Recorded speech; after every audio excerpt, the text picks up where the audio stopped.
Прежде чем отправиться за покупками, во-первых, нужно определить, что именно потребуется ребенку в новом учебном году. Далее, минимизировать затраты, учитывая свои финансовые возможности.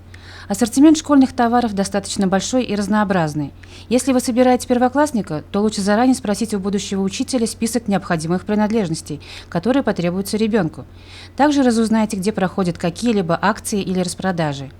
Немаловажный атрибут школьника – канцтовары. Современные магазины и торговые центры позволяют приобрести все необходимое в одном месте. Самый простой тетрадь 12-листовый по 4 рубля, 18-листовый по 6 рублей.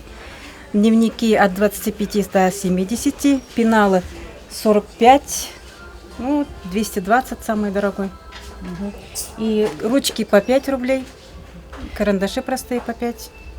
Во сколько, по-вашему, обойдется стандартный школьный набор? Где-то в пределах 800, наверное. Рюкзаки идут от 500 рублей, в основном это малыши. Сумки все фабричные. Детские заканчиваются 2000. Это вот такого плана, жесткокаркасные, ортопеды. Полностью по ГОСТу сделаны, соответствуют весу и размеру.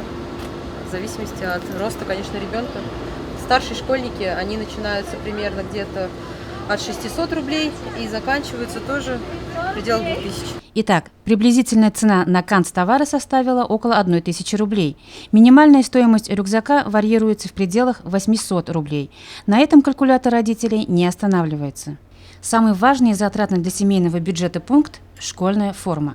Как таковой единой формы сейчас нет. Тем не менее, дети должны придерживаться делового стиля в одежде. Для мальчиков – классический костюм и рубашка с галстуком. В среднем это обойдется в 4-5 тысяч рублей. Плюс обувь в 1500 рублей. За спортивную форму и кроссовки придется отдать порядка 4000 рублей.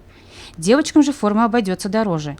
Сюда входит юбка или сарафан 800 рублей, блузка от 600 и более рублей. Средняя цена туфель от 1000 рублей. Стоит учесть, что стоимость товаров возрастает пропорционально его качеству и возрасту ребенка. Одного ребенка 1015. Но мы брали все по отдельности. Брюки по 530, юбка 550, блузка 900 рублей одна, еще одна блузка 700 рублей, кофточку серенькую под цвет 900 рублей. Нет, даже 1200. Вот так все накапливается. Спортивный костюм 1600, на обувь очень много ушло, потому что нужна первая обувь, нужна вторая обувь, нужна спортивная обувь. Вот такая сумма. Пока что у нас 8 ушло. На одного ребенка, да? Да. Но мы еще не все взяли. Таким образом, по самым скромным подсчетам, сборы ребенка в школу обойдутся примерно в 8-10 тысяч рублей. Для семьи со средним достатком сумма весьма ощутимая. Расходы на школьные принадлежности каждый определяет сам, исходя из финансовых возможностей и потребностей ребенка.